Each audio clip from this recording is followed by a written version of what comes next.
Hello everyone. बच्चों, आज की क्लास में हम मैथ्स में एक्सरसाइज 1.2 को सॉल्व करेंगे।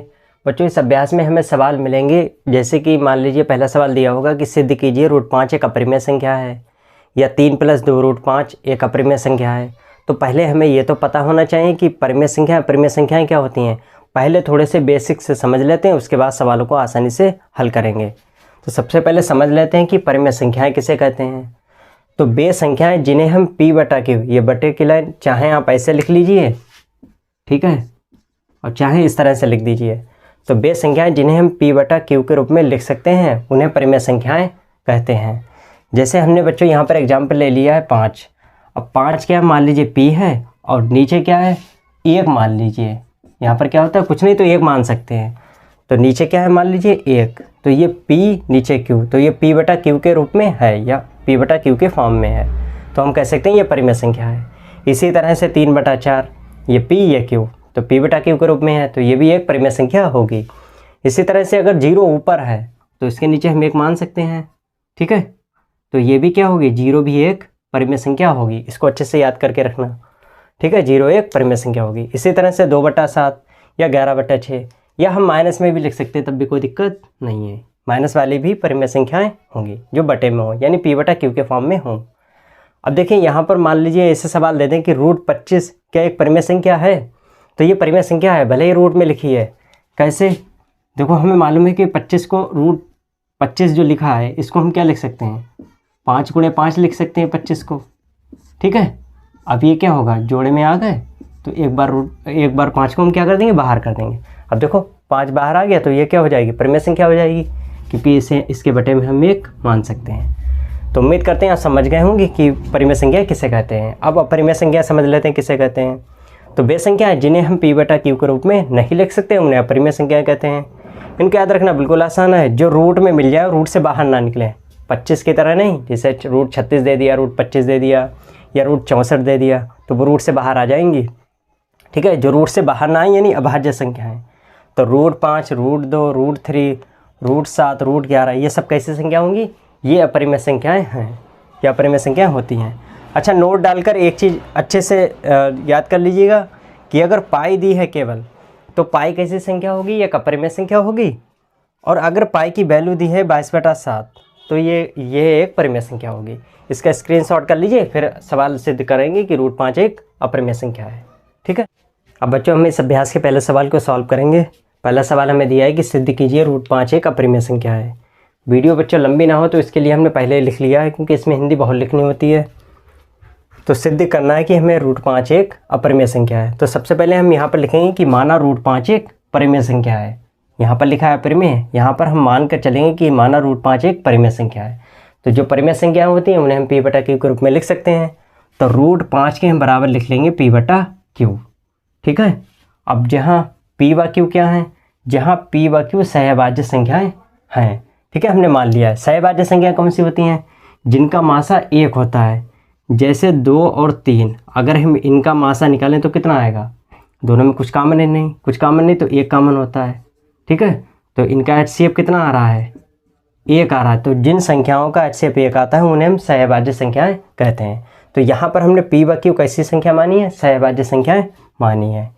इनका मासा कितना हो जाएगा, HCF P और Q का 1 हो जाएगा। तो ये कैसी संख्या है, सहभाज्य संख्याएं हैं। अब यहाँ पर देखिए क्या करा हमने, ये लाइन आपको साइड में उधर लिख देनी है आगे, ये और ये वाली स्टेप। उसके बाद क्या करेंगे, P की इसके नीचे 1 मान लेंगे, P की गुणा इधर कर देंगे, P आ गया इधर √5 की गुणा करेंगे Q से, तो √5 Q आ जाएगा। अब क्या करना है, आप दोनों ओर वर्ग करेंगे, तो दोनों ओर वर्ग करने पर, ठीक है, तो P का वर्ग आ गया, यहाँ पर P² हो गया। यहाँ √5 का वर्ग करेंगे तो रूट हट जाता है वर्ग करने पर, Q के ऊपर स्क्वायर आ जाएगा, ठीक है। यहाँ रूट हट गया, आगे Q के ऊपर स्क्वायर आ गया। इसको समीकरण 1 डाल देंगे, अभी बता देंगे इसे क्यों डाला है। अब हम लिखेंगे, देखो P², 5 को अगर नीचे लाए तो P² किससे विभाजित है, 5 से विभाजित है, ये 5 से विभाजित होगा। अगर P² 5 से विभाजित है तब P भी 5 से विभाजित होगा। इसको समझ लीजिए कैसे, जैसे मान लीजिए 25 लिखा है, 25 को हम लिख सकते हैं 5 का स्क्वायर। अब देखो 5 के स्क्वायर 5 से कट जाएगा। इसी तरह से अगर 5 लिखें तो 5 भी 5 से कट जाएगा, ठीक है। तो इसको हम इस तरह से समझ सकते हैं कि P² 5 से विभाजित है तब p भी 5 से विभाजित होगा। जिस तरह से 5 स्क्वायर 5 से विभाजित है तो 5 भी 5 से विभाजित होगा। उम्मीद करते हैं आप ये समझ गए होंगे। अब यहाँ तक लिखने के बाद उसके बाद लिखेंगे माना p बराबर 5r, इसको अपने पास से लिख लेंगे। फिर यहाँ भी दोनों ओर वर्ग करेंगे। अब दोनों वर्ग करने के बाद पी स्क्वायर हो जाएगा, यहाँ 5 का वर्ग 25 हो जाएगा और यहाँ आर स्क्वायर हो जाएगा। ठीक है, उसके बाद क्या करेंगे, अब देखो ऊपर लिखा था पी स्क्वायर बराबर 5 क्यू स्क्वायर, तो हम लिख देंगे पी स्क्वायर बराबर 5 क्यू स्क्वायर रखने पर, या यहाँ पे लिखते हैं मतलब ये कहाँ से लिखा है, समीकरण 1 से। ठीक है, तो पी स्क्वायर बराबर 5 क्यू स्क्वायर हम पी की जगह पर लिख देंगे इतना मानिए 5 क्यू स्क्वायर, तो पी स्क्वायर की जगह पर लिख दिया हमने 5 क्यू स्क्वायर। ठीक है, आगे 25 आर स्क्वायर, पी की जगह पर पी स्क्वायर की जगह पर 5 क्यू स्क्वायर लिख दिया, बाकी 25 आर स्क्वायर ऐसे लिख दिया। 5 एकम 5, 5 पंजे 25, इसको कट कर सकते हैं ऐसे। यहाँ कितना बचा, क्यू स्क्वायर एकम क्यू स्क्वायर, इधर 5 आर स्क्वायर। ठीक है, इधर लिख दे रहे हैं हम, छूट गई एक लाइन, तो क्यू स्क्वायर बराबर कितना लिख देंगे इधर 5 आर स्क्वायर। ठीक है, अब देखो जिस तरह से यहाँ लिखा है कि पी स्क्वायर किससे विभाजित है 5 से, इसी तरह से यहाँ भी हम लिख देंगे क्यू स्क्वायर किससे विभाजित है 5 से। तो हमने लिख दिया कि क्यू स्क्वायर 5 से विभाजित है, तब क्यू भी किससे विभाजित होगा 5 से विभाजित होगा। ठीक है, अतः अब इसके आगे क्या लिखेंगे, देखो इसके आगे लिखेंगे अतः पी व क्यू दोनों किससे विभाजित होंगे 5 से, क्योंकि पी भी देखो 5 से कट रहा है और क्यू भी 5 से विभाजित हो रहा है। लेकिन हमने क्या माना था कि दोनों तो सहभाज्य संख्या है जिनका मास 1 हो, तो फिर 5 से कैसे कट जाएंगी, 5 पी भी 5 से विभाजित हो रहा है और क्यू भी 5 से विभाजित हो रहा है, यानी हमारी कल्पना कैसी होगी, विपरीत हो गई, मासा 1 ना होकर क्या हो गया 5 भी हो गया।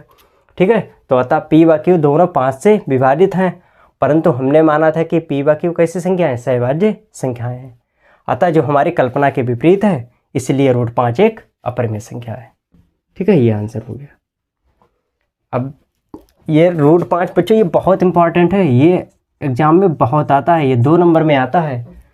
अब इसको आप सीख लीजिए अच्छे से, 1-2 बार प्रैक्टिस कर लेना, ऐसे ही लगवाया जाता है बच्चों, ये सही है बिल्कुल लगा हुआ, आप परेशान ना होइएगा। और इसी तरह से अब आप √5 √2 √3, अब √5 हमने लगवा दिया है, √2 √3 ये भी अनसॉल्व वगैरह में देखने को काफ़ी मिल जाते हैं, तो आप इसका स्क्रीनशॉट कर लीजिए। फिर हम √2 से लगवा दें, √3 से फिर अभ्यास के क्वेश्चन करेंगे। ठीक है, अब बच्चों हम सिद्ध करेंगे कि सिद्ध कीजिए √2 एक अपरिमेय संख्या है। तो यहाँ पर क्या लिख देना है, √2 यहाँ पर लिख देना है, यहाँ 5 की जगह पर कितना लिख देंगे √2 लिख देंगे। ठीक है, इसी तरह से यहाँ पर कितना लिख देंगे हम √2 लिख देंगे। इसी तरह से यहाँ पर कितना लिख देंगे, यहाँ पर हम 2 लिख देंगे, जब स्क्वायर करेंगे तो 2 रह जाएगा। इसी तरह से यहाँ पर भी क्या लिख देंगे 2 लिख देंगे, यहाँ पर भी 2 लिख देंगे, यहाँ पर हमारा 2r हो जाएगा। इसी तरह से केवल क्या करना है, सिर्फ 5 की जगह पर चेंज करना है और 2 का वर्ग यहाँ पर 4 हो जाएगा। ठीक है, इसी तरह से यहाँ पर कितना हो जाएगा, यहाँ पर कितना हो जाएगा 2 स्क्वायर हो जाएगा। अब ठीक है, अब यहाँ रखेंगे तो कितना हो जाएगा, यहाँ पर 2 स्क्वायर हो जाएगा, 2 स्क्वायर। और इधर कितना रखेंगे हम, यहाँ 2 स्क्वायर हो गया और आगे 4r स्क्वायर यहाँ लिख देंगे इस तरह से। ठीक है, ये लिख दिया हमने।